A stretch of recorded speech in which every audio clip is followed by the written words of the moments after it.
Hey guys, Crow here, and it's Tuesday, which means my first tutorial comes out This is my first tutorial! Oh my god, I almost said my first tutorial comes out today, which would mean you're already listening to it, which means it's now, which means, oh my god, I'm rambling!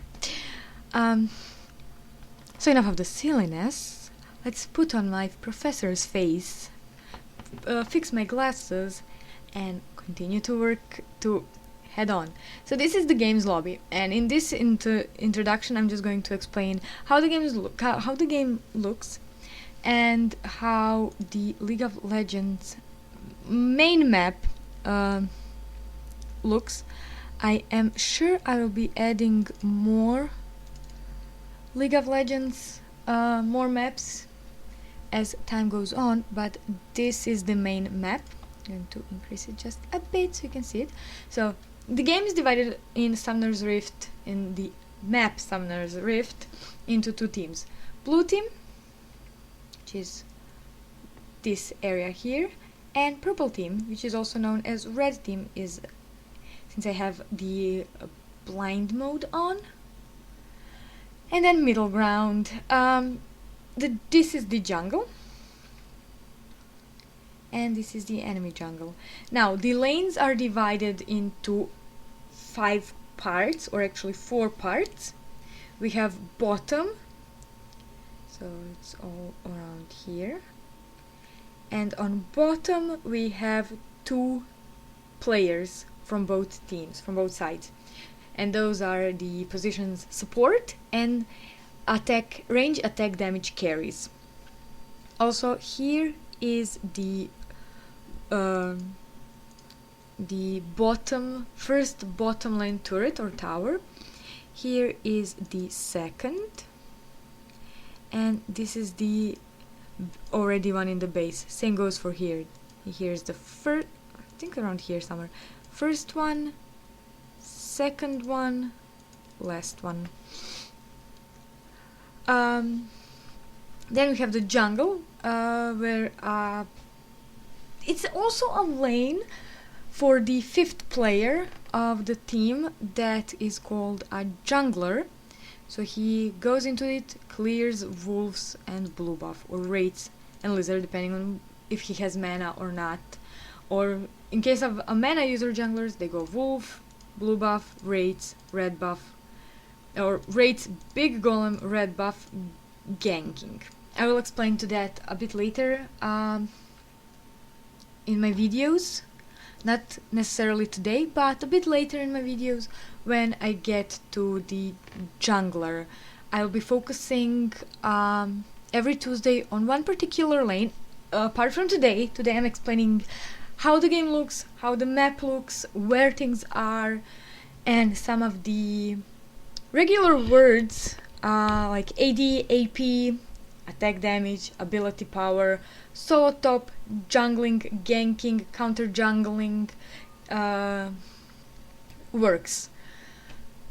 So these are the camps that are mirrored, and then we have dragon that spawns on when the game hits 2 minutes, and Baron Nashor that spawns when the game hits a 15-minute mark.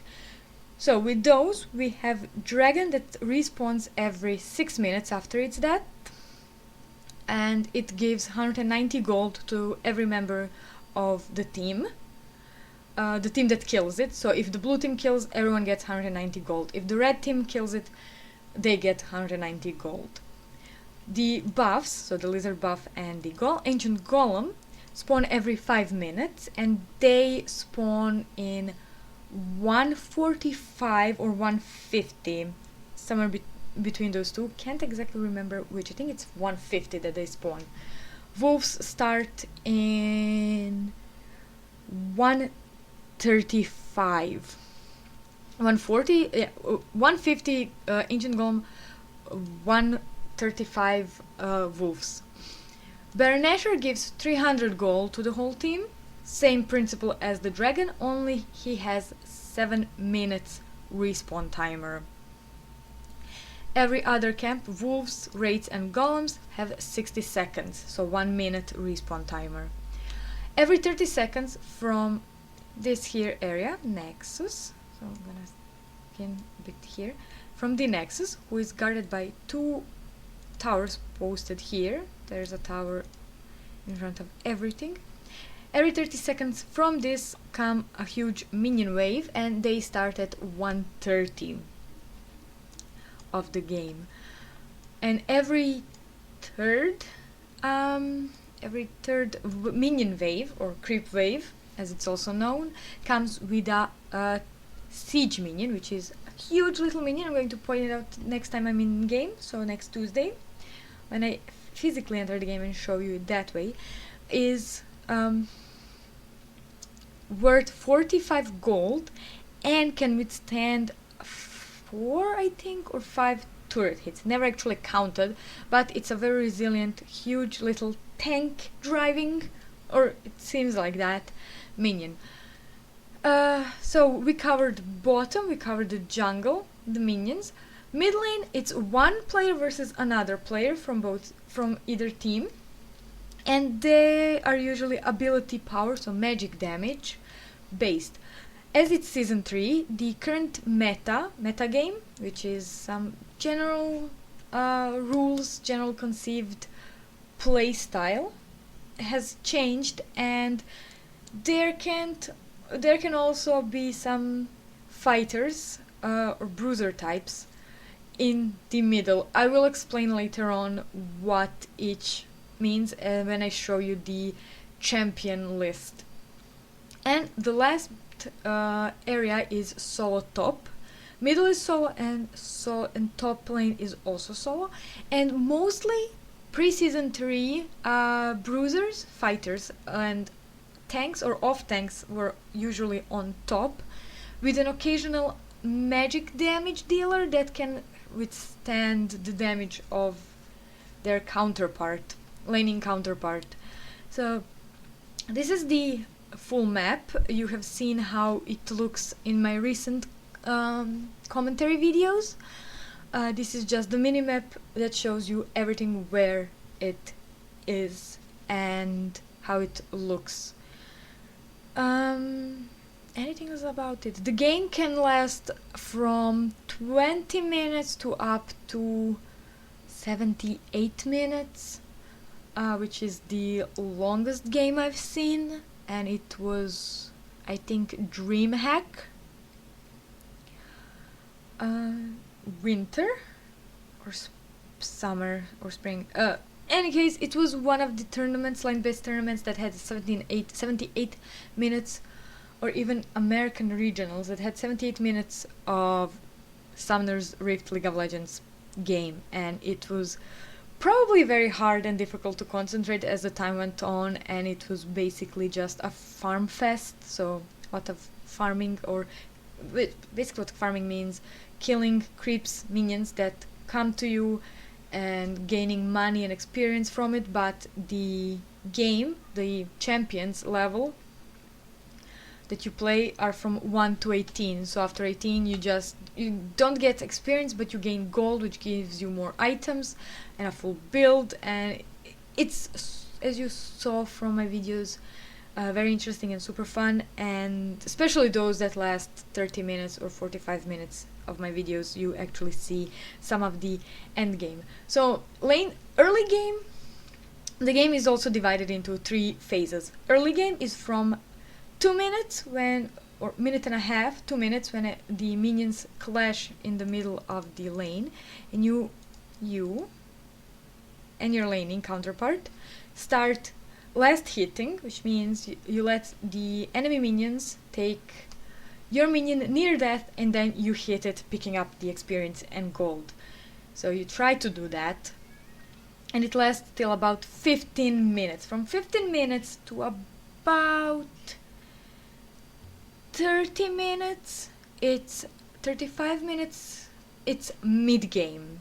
So here you already have your 3 to 4 core items, or working on your 4th item, depending on how good you were farming how good you were at last hitting minions, how good you were pushing or freezing or harassing your lane counterpart to get him out of the lane or killed, how good was your jungler in helping you with that, if any of the objectives were taken out, and here I'm gonna digress and explain the objectives. The objectives are the dragon or Baron Nashor, since we're talking about mid-game, so 15 minutes have passed already.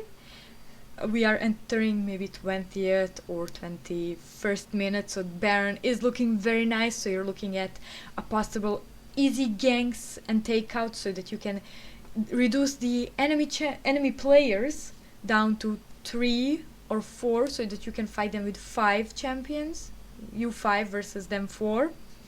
Also the objectives are the turrets that are located in the middle here and here on both sides. Top turrets are here and here, as well as here and here. So taking out those first line defenses, which are, as I said, here, or in the red team's case around here.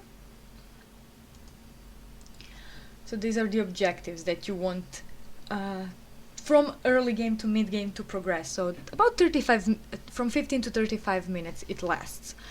From 35 and beyond it's late game. Here you already have almost your full build, so all 6 item slots are, if you're not a support, filled.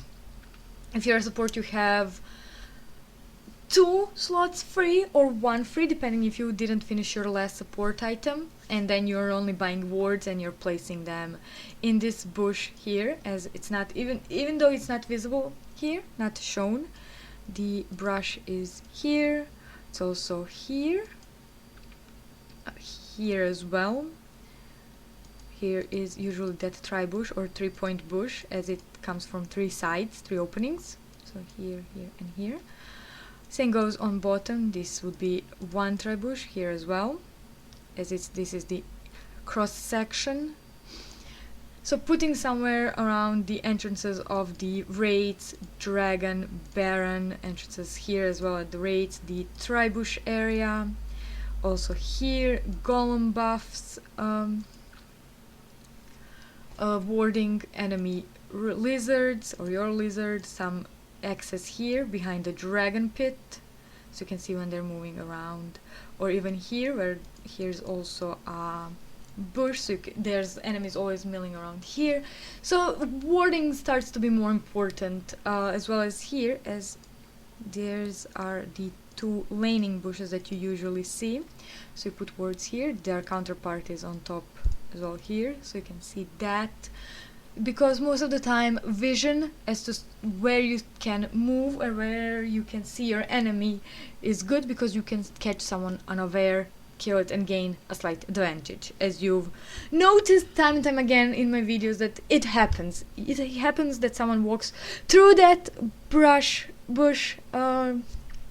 foliage, through that brush area and past that ward, and the enemy sees them, or the allies sees them, and they pounce on the enemy, take that player out, and they gain that 5v4 advantage.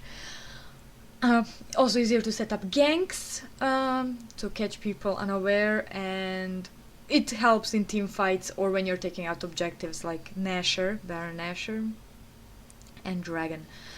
So the late game is not that intense in terms of who is more advanced, as everyone is starting to level out. They're getting to that 18th level, max builds, Elixir of Fortitude, Elixir of Brilliance is bought, lots of pink wards or vision wards are coming out of the woodwork from mid-game to take a middle of the game to take out those enemy wards out. Oracles are shown, Guardian Angels, which is an item that I've shown already. It allows you to get killed, but you're not dead, you resurrect at half a health, and you can run away or finish the fight if you want, and it helps immensely. It's a 5-minute cooldown item that I will explain more into, that I will show in practice when I get into the actual game, that I will show later. So here is the store. Here's the featured area, the champions, vanity items that are bought with real money, the skins of the champions, the team, which is only one champion with a very high, super expensive skin, but it's a bundle, so it's a whole team that is it's a skin that evolves within the game, so you will probably see it or have seen it later. Runes that are only bought with influence points, and influence points are earned by winning or losing the game. If you lose, you gain little influence points, or IP as I will be calling it from now on, and if you win, you gain a lot more of it. Riot points, or RP as I'll be calling it from now, are store bought in exchange for real money, and here is the store for that. As you can see, just waiting for it to open. Mobile payment, credit cards, PayPal, Ucash, which is very interesting as it's a bit of a new version of pay, and Skrill money bookers, also a new method of payment. So moving away from that, we are getting here to runes, which are bought only exclusive by IP, and boosts, which are bought by RP, and they just give you more.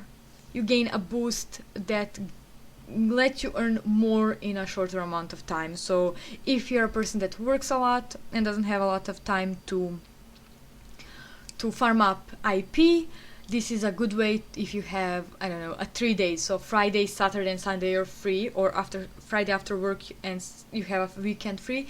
3 days of IP boosts will definitely help you gain more IP to buy certain runes, a rune page, or champions.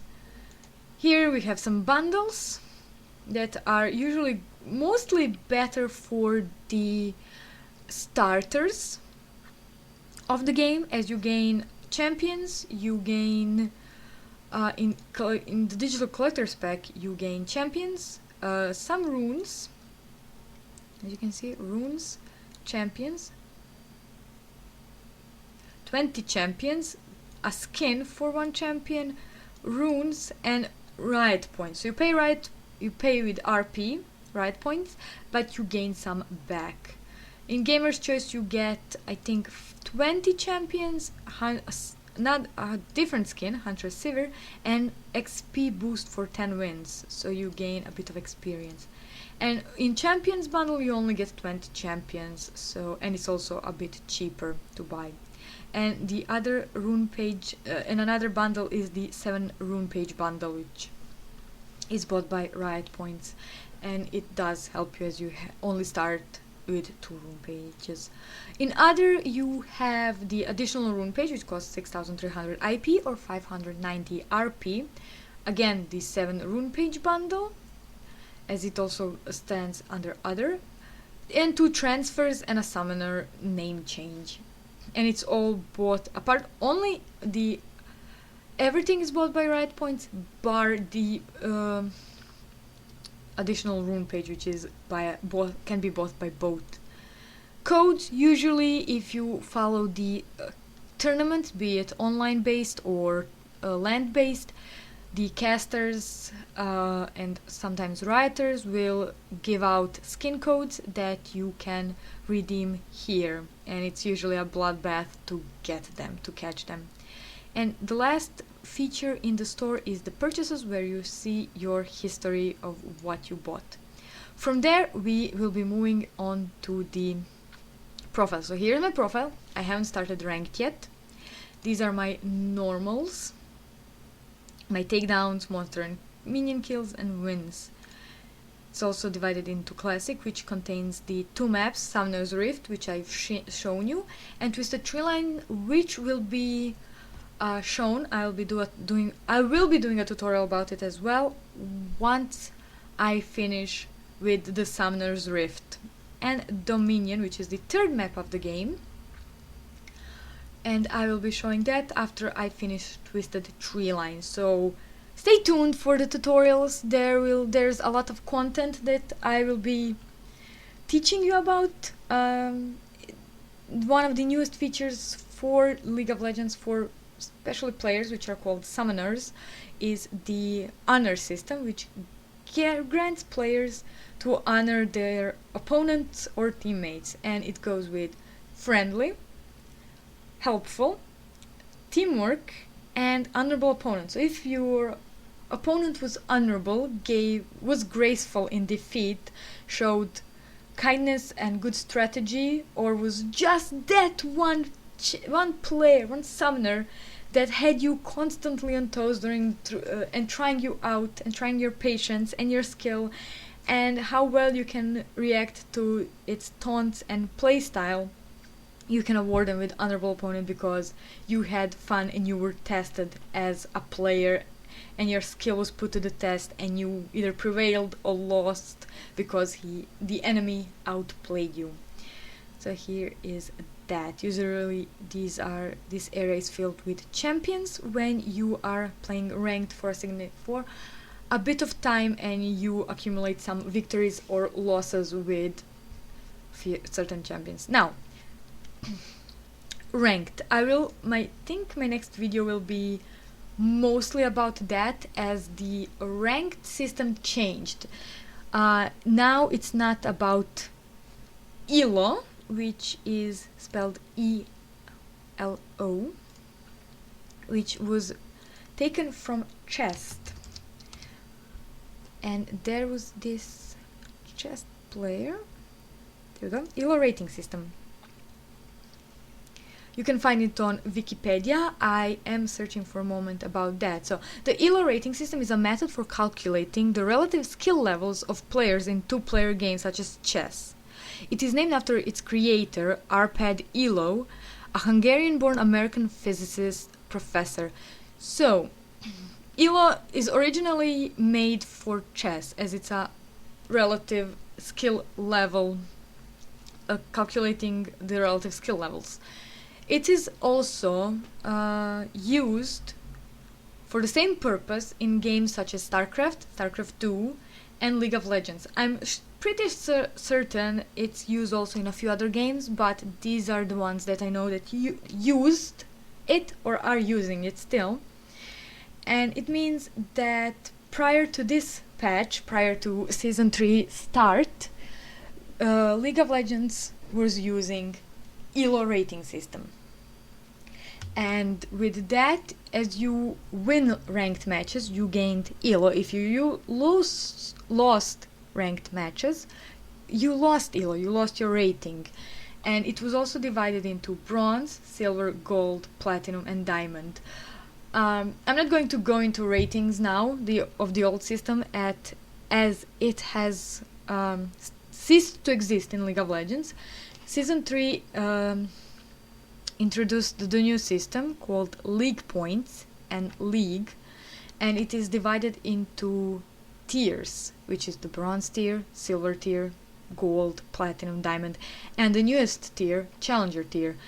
And it's divided into 5 divisions, 5th being the lowest, 1st being the highest, and when you get to the 1st division, the highest division within the ladder, for example, you are a bronze player,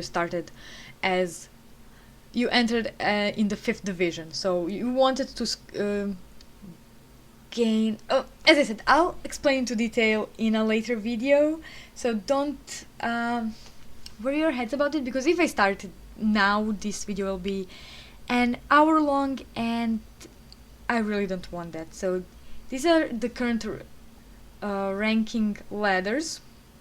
You move up through divisions within a ranked ladder.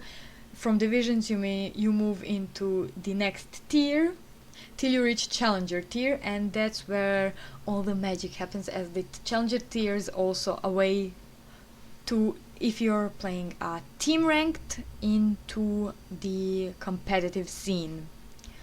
So here is a match history, and mine is slightly messy with a lot of defeats, as yesterday was not a good day for me, but this is how it looks. So you click on your, for example, my first win of the day and victory, and you see the stats, how much time you spent dead, the killing sprees, multi-kills, physical damage taken, damage done, damage taken, magic damage dealt, what you were building, what your item build was, and your score, which is also shown here as well.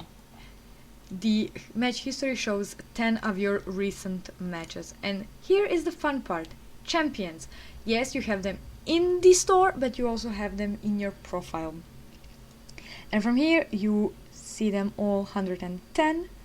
The grayed out ones are not bought yet. The colored ones you own, and this is how you see them as maybe available.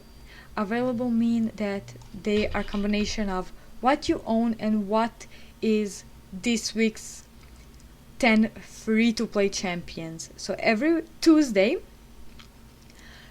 every night that is switching from Monday to Tuesday, night of Monday to Tuesday, around 2 a.m. CET, or I think 3 a.m. 1 a.m. GMT, they do the new rotation for the week,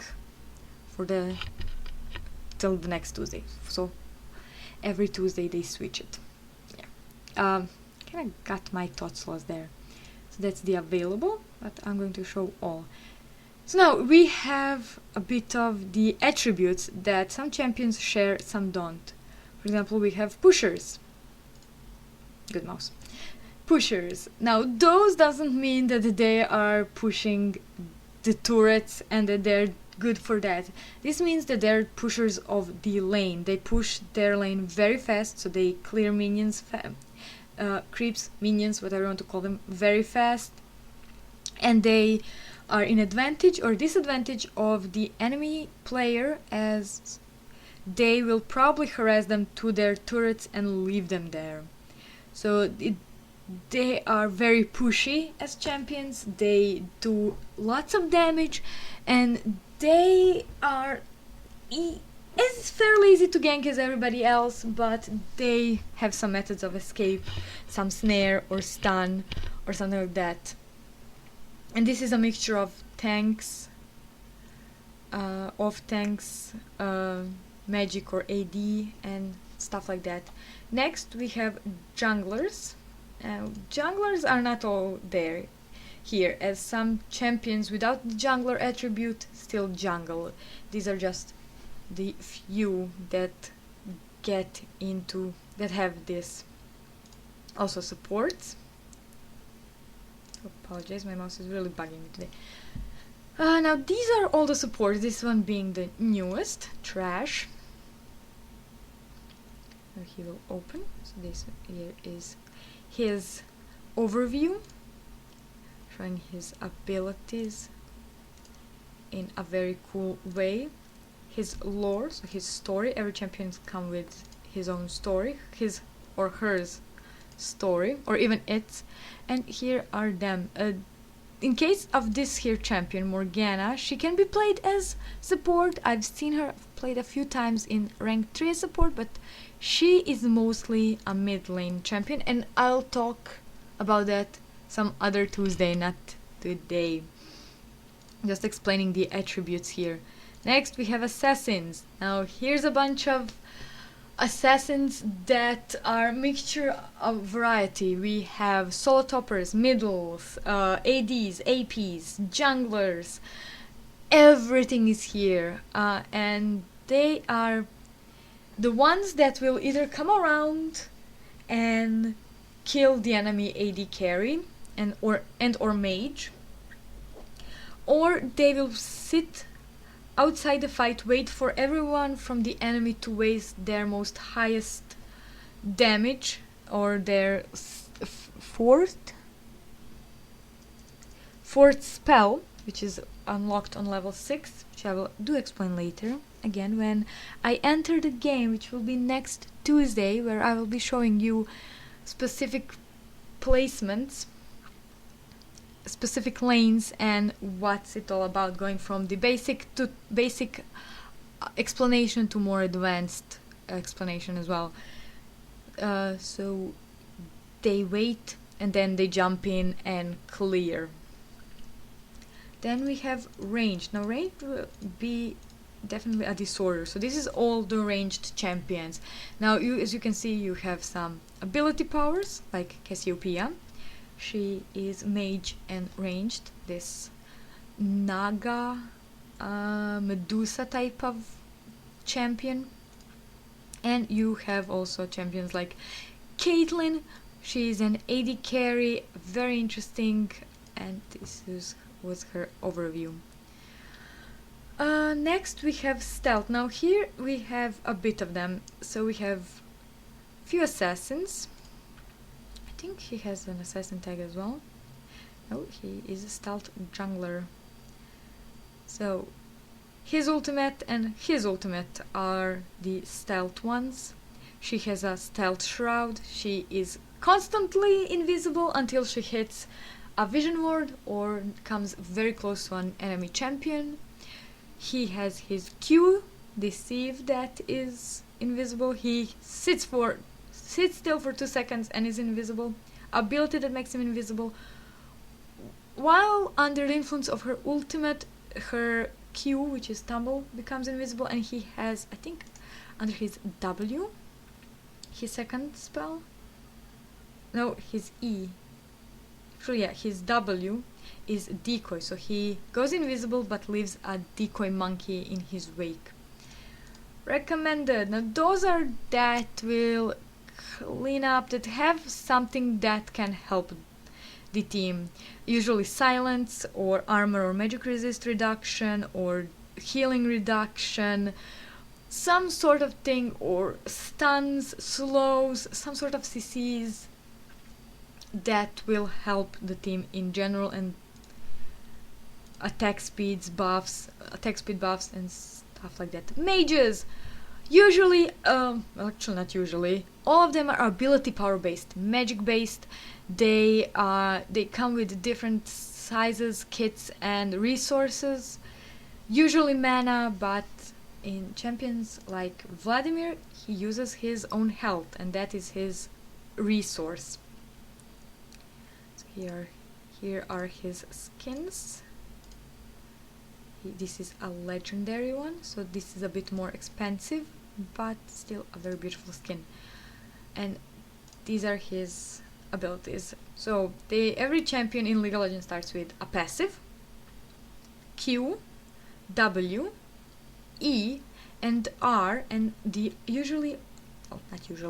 R is the ultimate. So this is the creme de la creme of Vladimir's kit, or of every champion's kit. It's usually something that is super high in damage, has a built-in dot or a built-in suppress, which is a form of a stun, or a stun, or anything that can deal either burst damage or damage over time. Then we have the carries, and they are divided in range AD carry and melee AD carry. Melee AD carries are just a few. We have Tryndamere, which he is rage. He has a rage as resource, so he hits stuff, and by the amount that he hits, he gets it. I think it's caps at 100, if I'm not mistaken. Then we have Fiora. She is the duelist. Think of it as the French musketeer type of thing with that rapier. And as last, melee AD carry, so is a Mastery, and he can also go ability power or attack damage AD, so he is sort of a hybrid, but not. Oh, and also Gangplank, but Gangplank has his pistol, but usually auto attacks in melee range. So the rest of them are all ranged. Now, from AD carries, we have the slow builds, which are Ashe, Caitlyn, Corki, Tristana, Sivir, Misfortune, Ezreal, Graves, and Varus. Then and Twitch, and I purposely left out the melee because they are usually played on top or middle, usually on top. And then we have the second category of AD carries, which are hyper carries, which means their early game is very important and significant to them as they are super squishy.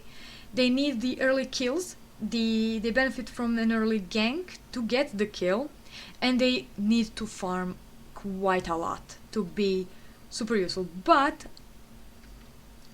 unlike the rest of the AD carry brethren that they have, or sisters, once they hit a certain point of gold or mid-game to late game, they become hyper carries, which means they eat tanks. No frontline can withstand their damage. And this is Vayne. She's one of the hyper carries, as she has those silver bolts that every third shot deals true damage. I will go into it a bit more later on. And Kog'Maw, who also deals, I think, percentage of health damage and is a hyper carry. They are the tank eaters. They are the unstoppable force if they get to that certain point, if they survive early and mid game. The next in line that I did not mention in the first group nor in the second group is Draven, because he's just slightly above Vayne and Kog'Maw, as he's the type of AD carry that, unlike any other, can fight from level 1 and has significantly huge and can deal tons of damage from level 1 to level 18, and he only progresses and becomes much more uncontrollable and unkillable as the time passes by. But he's close, but not yet there to becoming the third hyper carry in that group. Then we have tanks. Tanks are usually the ones that go in the jungle or are solo top or are supports. In the case of Amumu, he's a jungler. In case of Ramus, he's a jungler. Maokai, solo top jungler. Leona, Alistar, and Taric and Trash are played as supports. Volibear, jungler solo top. Shen, jungler solo top. He does have that tank. He can also be as a support, played as support, but is usually solo top. Galio is middle, and Nautilus and Sejuani junglers, but not really placed that high as they're super slow. They have occasion ganks, but as again and again mentioned, some things I just can't put in this video. Then we have fighters, which are a lot, and they're usually either in jungle, mostly played as off tanks or pure damage. There are some that are mid laners and mostly solo tops. So, and of occasional support like Blitzcrank, who can be played either support or solo top. Nunu can be played as a support or jungler. Diana is a mid lane champion and jungler. Fizz, middle mostly. Gragas, middle.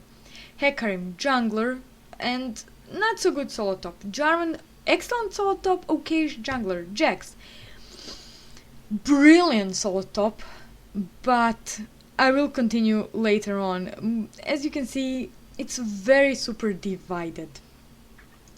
And some champions can be played on 2 or 3 positions.